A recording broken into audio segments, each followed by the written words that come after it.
Bem-vindos a mais um podcast Construindo Saúde. Eu sou Cristina Milagre, cardiologista e médica do esporte. Hoje o nosso assunto é espiritualidade e coração. Então, um assunto quente, gente. A minha convidada e amiga, doutora Salete Nassif. Ela é cardiologista, médica do corpo clínico do HCOR e do Einstein e faz parte da diretoria da Sociedade de Cardiologia do Estado de São Paulo, a SOCESP. Amiga, querida Salete, prazer te receber no podcast, para a gente falar desse assunto tão encantador que a gente tem acompanhado essa evolução ao longo dos anos dentro dessa ciência que a gente vive, né? Muito obrigada pelo convite, amiga. É um grande prazer, uma grande alegria estar aqui. E espero contribuir de alguma forma, né, com esse tema tão maravilhoso, como você disse, ainda mais na medicina, né? Que é uma área que nós precisamos de mais humanidade, de mais espiritualidade e nós vamos conversar aqui, sem dúvida, ajuda muito os nossos pacientes. Exatamente, porque sempre um acolhimento, um carinho, uma chamada de atenção para esse lado vai sempre ajudar. Sim, né? Sem dúvida, sem dúvida. Então, para a gente começar, a gente poderia falar da diferença da espiritualidade, que isso não é uma religião. Porque às vezes as pessoas se confundem um pouco. Sim. Então, qual que é essa diferença? Sim. Essa é uma pergunta extremamente importante, Cris, porque espiritualidade, na verdade, é um termo muito mais amplo do que religiosidade. Ele abrange muito mais característica das pessoas, né? Então, tem várias definições na literatura, inclusive na literatura médica, já que estuda esse tema. Então, a espiritualidade seria o ligar-se ao sagrado, a característica das pessoas, que as pessoas têm de ter um propósito, um significado de vida, das suas relações consigo mesmo, com os seus familiares e com a sociedade. Então, como diria o Dr. Álvaro Vezum, é um guarda-chuva muito amplo que inclui também a religiosidade, né? A religião, na verdade, ela é a prática de certos dogmas, certas crenças, e a religiosidade é a frequência com que o indivíduo frequenta determinada religião. Né? Então, e as práticas, né, que ele tem em determinada religião. Então, isso é religiosidade. Mas o indivíduo pode ser espiritualizado sem, contudo, ter uma religião definida. Sim. Né? Então, ele pode ser uma pessoa bondosa, ter uma boa relação consigo mesmo e com as pessoas ao seu redor, com a sociedade, ser uma pessoa empática, ter um propósito, um significado de vida profundo, e isso ele se torna uma pessoa espiritualizada, sem, contudo, ter uma religião definida. Exatamente. E assim, eu acho que o impacto da espiritualidade na saúde cardiovascular, e eu acho que, assim, hoje, pessoal, existe uma discussão sobre isso no Brasil, no mundo, porque os médicos, eles vêm de uma linha da ciência. Então, durante muitos anos isso foi difícil, porque você provar essas coisas também é difícil, né, Salete? Sim, sim. Mas vem tendo uma nova visão em relação a isso, que eu acho que é um grande avanço. Sim. E quando a gente pensa que nós, profissionais de saúde, também vamos ter entes queridos que vão embora, nós vamos passar por problemas de saúde com familiares, conosco. Então isso também é muito importante quando nós estamos sendo cuidados. Sim. Então, nós médicos, a gente precisa desse olhar, né, Salete? Sem dúvida. E o que mais faz as pessoas lembrarem, né, quando passam por um tratamento, a forma como foram cuidadas. Sim. Esse olhar que vai além da ciência. Sim. Porque a ciência por si só, né, eu acho que, assim, tem diferenças. Claro, tem médicos que são mais secos, outros médicos são mais dados, né? Que a gente fala assim, que tem a ver com o jeito da pessoa. Mas eu acho que a gente caminhar olhando para isso, esse lado, independente se você for mais introspectivo, mais extrovertido, é fundamental no processo de tratamento, de cura, de encarar uma doença que ameaça a vida, né? Sim, sem dúvida. Então, assim, como que veio isso de uns anos para cá, essa questão da espiritualidade e doenças cardiovasculares? Pois é, esse também é um ponto importante, porque esse tema de espiritualidade na saúde é um tema que é já estudado há mais de 3, 4 décadas, né, de maneira assim sistemática em grandes universidades, por grandes pesquisadores, né, e esse conhecimento vem crescendo na ciência também. Prova é que 80% das escolas americanas já contemplam a disciplina de saúde e espiritualidade nas suas escolas médicas, né? Então, Muito legal isso, né? Sensacional. é algo que tem sido falado muito nos bancos acadêmicos, vamos dizer assim.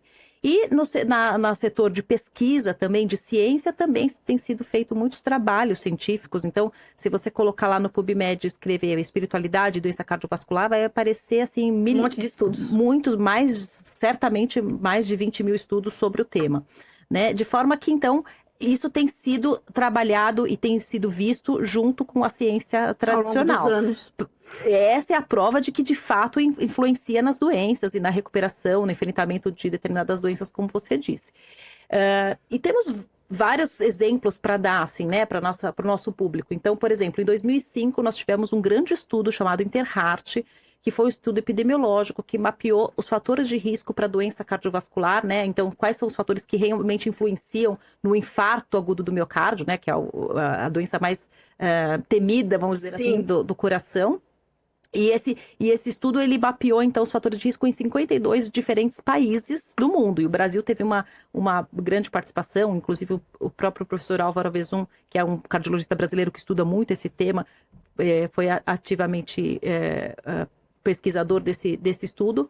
E ele demonstrou que nesses 52 países você tem 9 fatores que influenciam na chance de você ter um infarto, um ataque cardíaco, né? E desses 9 fatores, além da hipertensão, já conhecida, diabetes, colesterol alto e tal, um dos fatores reconhecidos em todos esses países foi justamente o estresse psicossocial. Tá vendo? Que significa o quê? Justamente depressão, estresse agudo, ansiedade, né? São temas que a gente tem tudo a ver com a espiritualidade. Porque a gente sabe hoje em dia, também por pesquisas já demonstrando isso, que você exercer sua espiritualidade, você diminui o risco desse estresse psicossocial, portanto, você diminui o risco de infarto. E não só de infarto, porque depois nós tivemos também o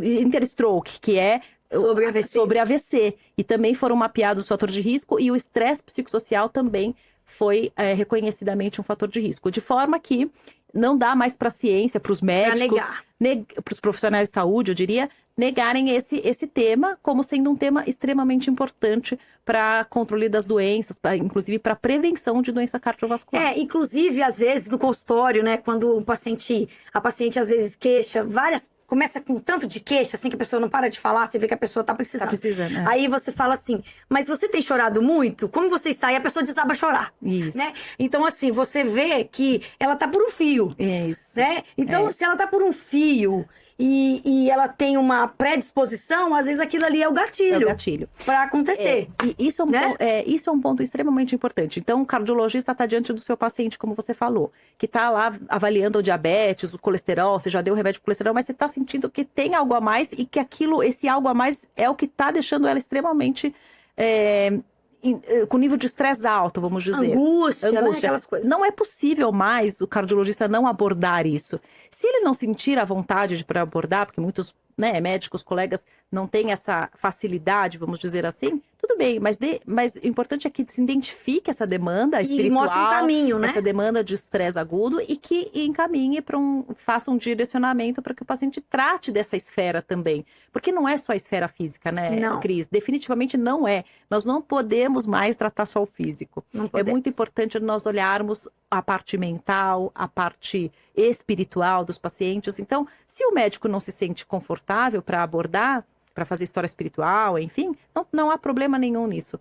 Simplesmente é importante que se identifique, que você mostre empatia pelo paciente, ou seja, você, olha, estou vendo que a senhora está necessitada nessa esfera, vamos achar uma saída para isso, enfim. O simples fato de o médico demonstrar o interesse por essa esfera espiritual do paciente já é algo que é curativo, é alguma coisa terapêutica, vamos dizer. E a pessoa se sente, assim, acolhida, né? Isso, porque ela percebe que ela não está sendo mais um, né? ou a pessoa está olhando para aquele ponto individual dela naquele momento, né? Daquela fragilidade naquele momento, né? E do ponto de vista de mecanismo de doença... Então, isso que eu ia falar. É uma coisa extremamente importante, que a gente chama isso de fisiopatologia, né, na medicina, mas em palavras mais simples, quer dizer, o mecanismo da doença, isso também interfere na doença cardiovascular, porque o indivíduo que está sob estresse, que ele está com aquele estresse agudo, né, está adrenalizado, ou às vezes nem é agudo, é um estresse crônico, que está com muitos problemas, muitas às vezes está com burnout, né? depressão, ansiedade, problema conjugal, enfim, 10 mil coisas. Ele está sobre uma condição física de aumento de adrenalina, aumento de substâncias inflamatórias, antioxidantes. E hoje em dia a gente sabe que existe um verdadeiro eixo entre cérebro e coração. Então, o fato de a pessoa estar, do ponto de vista mental, espiritual descompensada, ela faz com que ela tenha aumento de pressão arterial, aumento de frequência cardíaca, aumenta o tônus dos vasos, ou seja, os vasos ficam mais constritos, né? Portanto, há um maior risco de lesões nas artérias, nos vasos sanguíneos, inclusive na coronária, que é o vaso do coração, responsável... Que é fininho, né? E pode... de repente, num processo de estresse agudo, sofrer um espasmo, ou mesmo uma trombose aguda, e culminar com um ataque cardíaco. Então, não há mais como negligenciar essa condição, né? A gente precisa reconhecer, precisa dar o direcionamento para os pacientes, como você falou, fazer esse acolhimento e tratar da esfera espiritual tanto quanto da esfera física. Inclusive, pessoal, a gente tem, né, Salete, uma síndrome que chama síndrome de Takotsubo, né? Síndrome do coração partido, também conhecida, onde ocorre um infarto sem obstrução coronariana. Os vasos são perfeitos, mas acontece uma vasoconstrição. O vaso fecha e interrompe o fluxo. Isso. E quando a gente faz dosagem de troponina, que é o exame, a enzima cardíaca, configura o infarto. E quando a gente faz o eco, aquela região do coração, gente, ela está batendo mais devagar. Então, isso é característica de um estresse. Isso. A definição dessa síndrome é por um estresse agudo. Né? Essa é uma entidade clínica que vem a comprovar essa teoria que nós estamos dizendo aqui, né, Cris? Então, de fato, a pessoa da síndrome que passa por uma condição como essa, síndrome do coração partido, ela tem uma descarga de adrenalina, de substâncias de estresse, às vezes não só emocional, pode ser também um estresse físico. Então, por exemplo, um grande acidente, uma crise de asma aguda, mas é muito relacionado também a um estresse emocional. E a pessoa, de fato, faz um quadro muito semelhante ao infarto. Então, entra no pronto-socorro com dor no peito forte, tem alteração, como a Cris falou, no músculo cardíaco, na força de bombeamento do músculo cardíaco.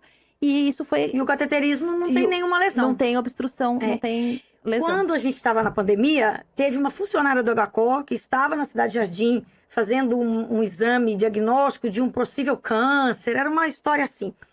E ela tinha uns 45 anos e ela teve Takotsubo. E no pronto-socorro a gente viu o cateterismo dela, não tinha nada. Você via lá o coração contraindo menos. E eu fui conversar com ela. E ela, magra, fazia atividade física, na família não tinha nenhum histórico, ela não fumava, ela não tinha pressão, nada. Foi exatamente um estresse de um possível diagnóstico, né? Uma situação de investigação diagnóstica. Então, veja, né? Como você falou, não dá mais para negar. Como existe realmente esse eixo entre cérebro e coração, né? E assim, todas essas emoções que a gente vive no dia a dia, raiva, rancor, né? Mágoa, tristeza, muita ansiedade, depressão, ressentimento, né? Porque muitas vezes as pessoas falam que quando você tem mágoa, quando você não perdoa, você que fica mais sofrido. Porque muitas vezes a pessoa nem se liga, ela nem sabe que você tem aquela mágoa toda e você fica se remoendo ali naquela coisa. Né? Então, isso tudo gera essa liberação de substâncias no nosso corpo. Deletérias. Frente, né? Porque se a gente olhar no ancestral, todas as situações de estresse que a gente vivia no passado lá, era para fugir de um animal, de você ir buscar comida, você, né? Lá atrás. Sim. Então, isso hoje é de outra forma, mas são situações que você tem que ir à luta. Sim, né? Sim. Então, é outro tipo de luta, mas também E traz. você tem que ter toda essa descarga de adrenalina, de substâncias que vão gerar um colapso, vamos dizer assim. Né? Esse ponto que você tocou é muito importante. Então, sentimentos deletérios, né, como mágoa, ressentimento, raiva, rancor, eles de fato estão ligados também ao aumento de risco cardíaco. E por outro lado, sentimentos edificantes como perdão, como gratidão, como altruísmo, estão relacionados à melhora dos eventos cardíacos, né? Quer dizer, com a prevenção. Então, há que ter esse olhar, realmente. Nós precisamos caminhar mais nesse sentido, tanto na parte assistencial com os nossos pacientes, como na parte de pesquisa. Porque já tem estudos iniciais mostrando, por exemplo, que o perdão diminui o risco de infarto. Olha isso, né? Que coisa mais sensacional. Então, assim, realmente, eu às vezes falo, né? Eu brinco assim, na prática, pode não ser muito fácil, mas o que acontece? Quando você está diante de uma situação que não depende de você, né? Que você vai lá e resolve, Sim. Você tem que achar um caminho, porque senão você vai ficar ali fazendo burro em ponta de faca, Sim. porque não depende de você. Sim. Ah, mas é um absurdo. Sim, é um absurdo. Muitas vezes é um absurdo, é revoltante, não tá certo isso, não é honesto, A, B, C. Mas se não depende de nós, né? A gente tem que achar um caminho. Fazer aquilo que depende, né? De nós, e deixar mais leve pra gente. Porque quem vai se prejudicar somos nós mesmos. Sim, né? sim. Então, eu acho que isso é muito importante. E aí, quando a gente pensa, assim, nessas populações longevas, Salete, a gente vê esses lugares aí, né? Blue zones, né? Sim. Que eles falam, que a gente tem. O que essas populações têm de diferente, né? Além de eles se movimentarem, são leves, têm uma dieta muito rica em plantas, pouca comida, praticamente nenhuma comida industrializada, quase nada de carne vermelha. Eles têm uma espiritualidade, né, Salete? Sim, sim. Esse tema que você tocou, né, é um documentário, né, das Blue Zones, que é as zonas azuis. Então, foi um jornalista que fez essa pesquisa, então ele mapeou no mundo os países ou as regiões que tinham mais pessoas longevas, centenários, nonagenários, né? E aí ele foi pesquisar quais eram os fatores que poderiam estar influenciando nessa longevidade, né? E em várias dessas áreas, né? Então ele foi em Okinawa, no Japão, foi se eu não me engano, na Itália, na Sardenha, não lembro bem, mas foi em algumas regiões do mundo e ele foi mapeando e um dos fatores que ele identificou como sendo importante para a longevidade é justamente o exercício da espiritualidade. Eu me lembro até que tem um dos lugares, uma região dos Estados Unidos, em que ele estudou e que as pessoas tinham uma alta prevalência de serviços voluntários. Então, eles exerciam muito o voluntariado, a espiritualidade, era uma determinada religião. E isso ele identificou como um fator protetor, um fator preventivo para doenças e para longevidade, né? De forma que são várias as evidências que a gente tem, né? E por exemplo, Cris, tem populações que praticam muito a meditação, né? Sim. Que é uma forma de você exercer sua espiritualidade, de você se encontrar, avaliar, né? Desligar do mundo externo, se conectar com a sua essência, enfim. Tem várias técnicas de meditação e hoje até mesmo na cardiologia nós temos já estudos demonstrando que a meditação diminui risco cardiovascular, né? Tem até nos nossas diretrizes de prevenção cardiovascular tocando nesse assunto da meditação. Então, a gente precisa também ter esse olhar, quer dizer, o médico, por que não o médico não pode recomendar meditação para os pacientes, né? Então, sabidamente, diminui pressão também arterial, diminui frequência cardíaca, o tempo a melhora da respiração, né? Porque nitidamente, por exemplo, se você ficar deitada, por exemplo, você vai lá fazer um eletro. Normalmente, você está conversando, você vai estar com uma frequência cardíaca. Quando você vai lá fazer um eletro, a moça deita você fica ali esperando um pouco, ela vai conectar os fios, vai fazer o eletro, vai conectar lá no computador, colocar seus dados. Esse tempo de recuperar, de que você fica em repouso, seu batimento já baixa. Já baixa. Então, quando você faz um eletro, o seu batimento é aquele basal da tranquilidade total. Sim. Porque você demorou um pouquinho para se preparar para fazer aquele exame. Sim, sim. Então, quando você pensa que numa meditação, você para, você começa a perceber a sua respiração, você começa... E que também é um aprendizado, né? Porque quando a gente que não tá acostumado... Eu não tenho esse hábito. É uma coisa que eu tenho pensado, mas ainda não pratico. Mas eu sou muito agitada. Então, se eu fecho o olho, atualmente, eu não consigo desligar o tempo, eu fico pensando mil coisas que eu tenho que fazer, né? Então, isso é um aprendizado. E quem pratica fala exatamente isso. Que você tem que aprender ao longo do tempo, ir se desconectando, e por isso que tem esses benefícios aí a médio e longo prazo. Tem uma técnica que eu ensino que é bem fácil, eu ensino para os meus pacientes. Então ensina aí, Salete. E eu costumo praticar também, não todos os dias, mas que eu falo que é a respiração 4x4, né? Então você respira em 4 segundos, tenta segurar a respiração por 4 segundos, soltar em 4 segundos de maneira bem lenta e esperar 4 segundos para a nova respiração, né? Então é uma técnica rápida e simples de fazer. Quantas vezes você recomenda fazer isso? E aí você faz, por exemplo, 10 repetições, né? Tá. Então já é um começo. Sim. Então, e o fato de você ficar contando, né, os segundos, Você já desliga. Você já concentra ali na sua respiração e para de pensar nos problemas todos que nós temos, né? Todos nós temos. A conta que tem que pagar, o filho que tem a prova, enfim. Então já é uma técnica simples, fácil. Sim. E eu ensino meus pacientes, assim, principalmente aqueles que são muito ansiosos, falei, olha, a partir de amanhã você vai começar o remedinho para pressão, mas também vai começar a fazer 10 repetições da respiração 4x4. E você sabe que isso é muito interessante, porque quando a gente fala como médico, isso tem um impacto, peso. Tem um peso. Todas as áreas da saúde que recomendam as coisas para os pacientes, mas muitas vezes eles acabam fazendo o que o médico manda, né? O que o médico recomenda, vamos dizer assim. Então, por exemplo, lá no consultório eu faço uma folhinha de dicas alimentares, imprimo e falo, ó, leva.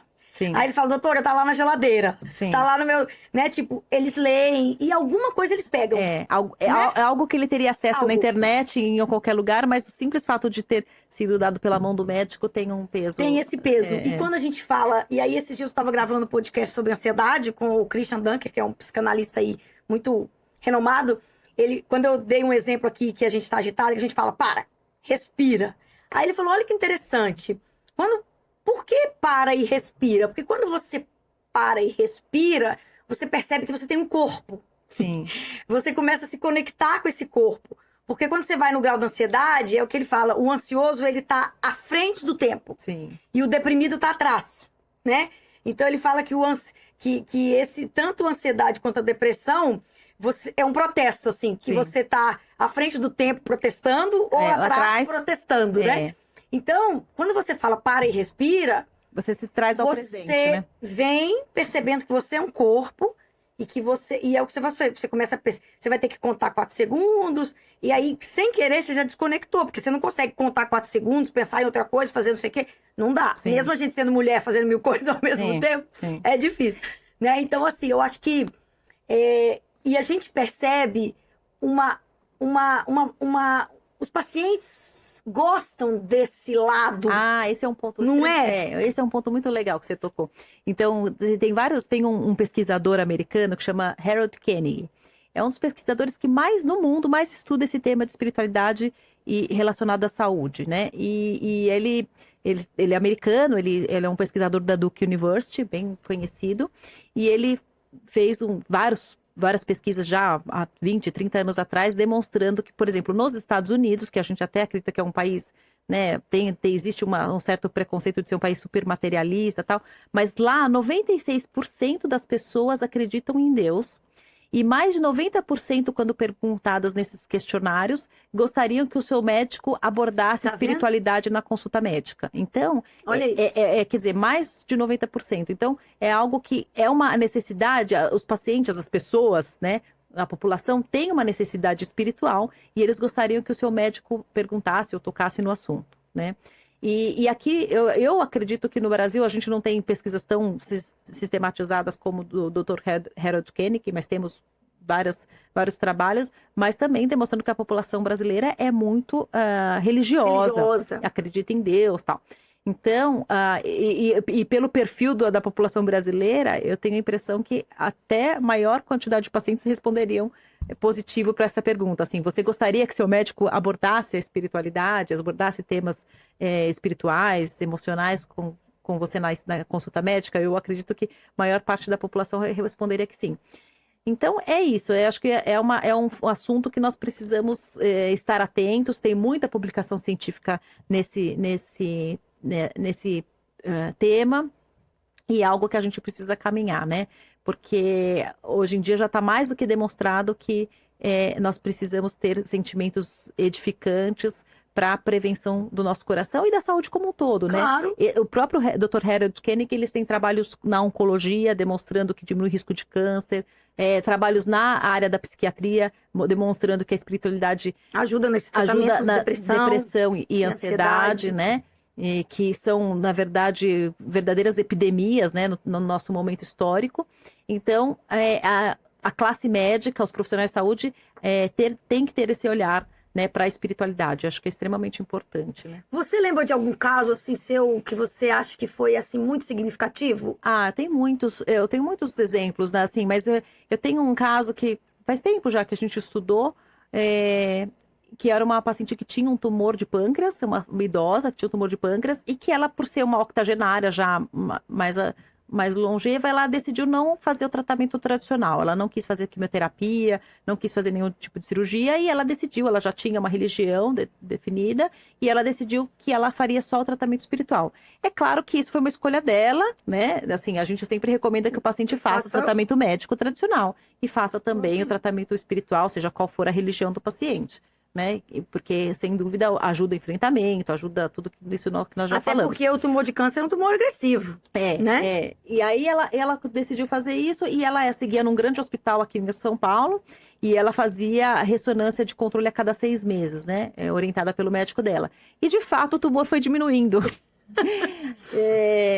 Ao longo do período de 2, 3 anos, não me lembro bem, faz muitos anos, o tumor foi diminuindo, e ela não tinha nenhum sintoma clínico, ela não tinha inapetência, né, falta de apetite, ela não tinha dores, ela não tinha nada relacionado àquele tipo de tumor. E assim foi indo, e ela ainda viveu por alguns anos. Então, tem vários exemplos desse. A gente vê claramente também, né, na nossa prática diária, então os pacientes que têm melhor, que a gente chama de coping, né, o termo em inglês que se usa nos estudos, que é esse enfrentamento da doença, né, aquele paciente que tem mais resignação, que ele é uma pessoa mais positiva com a doença, ele evolui melhor, sem dúvida. E aquele paciente que é muito, assim, amargo, revoltado, que tá doente. e aquele que reclama de tudo, que, assim, até a gente entende, claro, que às vezes tá com dor, tá? Sim. Mas aquele paciente que tem um coping, que tem um enfrentamento pior da sua doença... complica. Tudo complica naquele paciente. É impressionante, né, E Cris? o resto vai tranquilo. Eu tenho um primo irmão, que está passando por um tratamento, e ele tem muita espiritualidade, ele tem uma religião, ele é espírita, e ele ensinou tanto para nós durante esse tratamento dele, porque em nenhum momento ele se revoltou, e eu ainda um dia brinquei com ele, mas aqui, nem um dia assim, sabe aquele dia assim, não, gente, hoje eu vou reclamar, né? Nada, nem um dia de fúria, agradecendo pela oportunidade de passar por isso, que ele sabe que aquilo é uma forma dele evoluir espiritualmente, que a gente não tá aqui por acaso. Sim. E agradecendo esse processo de cura, de ter a oportunidade de se curar, né? E de passar por isso. Então, realmente foi um ensinamento. Ele ficou consolando as filhas, a esposa. Muito então, assim, nobre demais. Ele preparou, né? Brilhante. Eu falo, olha, você só ensinou, né? Esse tempo todo. Então, a gente vê isso com famílias, a gente vê com pacientes, né? Então, eu acho que esse assunto, pessoal, a gente não podia deixar de falar. E a Salete gosta muito de falar, já deu algumas aulas sobre isso, né, amiga? E realmente a gente tem esse lado.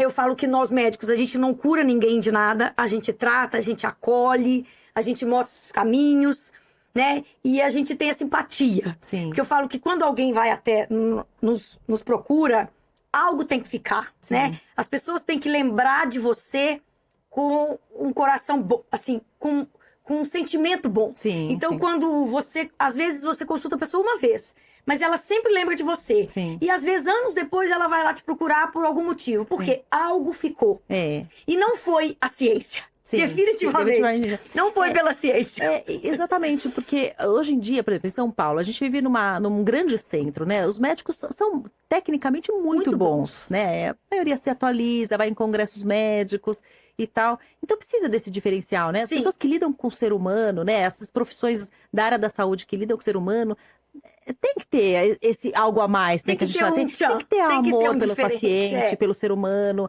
Tem que ser uma pessoa fraterna, tem que ter o acolhimento. Enfim. E muitas vezes, né, Salete, o que aflige o paciente Pra nós é uma bobagem, no sentido assim, do ponto de vista médico. Mas o que aflige ele, às vezes, é um resultado que, tipo assim, isso não é nada, né? Então, assim, a gente também não pode... a gente tem que entender esse lado, porque eles são leigos naquele assunto, e nós não. Sim. Então, o que nos aflige... Tá longe, eles nem sabem. Às vezes eles se preocupam com uma bobagem e o que a gente tá preocupando é outra, né? Então, esse olhar humano é extremamente importante. E eu diria mais, o olhar humano do médico, do profissional de saúde, ele é terapêutico. Totalmente. Eu tenho vários pacientes que às vezes saem da consulta e falam assim, nossa, doutora, só de vir aqui na consulta eu já tô saindo mais tranquilo, já tô mais aliviado. Então, assim... Isso para o médico não tem preço, né, Cris? Você ouvir uma frase dessa no final da consulta realmente é algo transformador. Então, isso mesmo. Por isso que eu gosto tanto desse tema. Eu acho que todos os profissionais de saúde, não só médicos, precisam estar familiarizados com esse tema da espiritualidade. Tem que estudar, porque isso é uma coisa que a ciência já não nega mais, muito pelo contrário, isso tem evoluído. E olha que coisa interessante, né? A primeira vez que a gente fez uma mesa de espiritualidade de saúde no Congresso de Clínica Médica, já há muitos anos atrás, a gente achou que ia meia dúzia de gato pingado. Lotou. E no Congresso de Cardiologia, né, da Sociedade do Estado de São Paulo, da SOCESP, é um congresso muito grande, que vai cerca de 7.500 congressistas. É um dos maiores da América Latina, né? É um dos maiores do mundo, eu diria. Sempre temos as mesas e as discussões de espiritualidade e doença cardiovascular e sempre lota. Ou seja, há um interesse também dos médicos para estudar o tema. Então, a gente está caminhando. Bom, né? A gente está evoluindo. A gente está evoluindo e sorte dos nossos pacientes, exatamente, né, Cris? Que tem esse olhar humano, esse olhar espiritualizado e que, sem dúvida, traz muitos benefícios para a saúde como um todo, né? Saúde global, física, mental, emocional e espiritual. Amiga, nosso tempo tá acabando, mas eu acho que a gente abordou bem, falamos bastante coisa. Você acha que tem alguma mensagem final, alguma coisa que você queria falar? Ou você acha que abordamos tudo? Olha, minha mensagem final é o seguinte, eu acho que nós temos que nos preocupar, obviamente, com os fatores de risco clássico para a doença do coração, para a doença cardiovascular como um todo. Então, tratar bem a pressão, tratar o diabetes para aqueles indivíduos que têm, não para quem fuma, parar de fumar, fazer atividade física regular, ter uma dieta saudável. Cuidar do colesterol. Cuidar do colesterol, enfim, o sono, que é extremamente importante. E também ter esse olhar para as nossas características metafísicas, vamos dizer. Então, a gente tem que praticar a espiritualidade, a gente tem que praticar a meditação, a gente tem que praticar o bem ao próximo, a nós mesmos e ao próximo, né? Então, ter esses pensamentos edificantes, como falamos, de altruísmo, de fraternidade, de justiça, de perdão, de gratidão, enfim, esses sentimentos edificantes e, ao máximo, tentar tratar e tentar eliminar os sentimentos ruins, né? Que é, como falamos, o ressentimento, a mágoa, a tristeza, rancor, né? Então, eliminá-los de maneira... assim, realmente agressiva, vamos dizer assim, controlar esses fatores de risco e caminhar ser feliz, né? Nesse sentido, ser feliz. Essa é a minha mensagem final. Agradeço muito. Amiga, foi ótimo. Muito obrigada mesmo pela sua presença. Eu acho que foi muito enriquecedor e muitas pessoas vão gostar muito disso. Que bom. Fico muito feliz. Um grande abraço a todos. Ficamos por aqui. Até o próximo podcast, pessoal.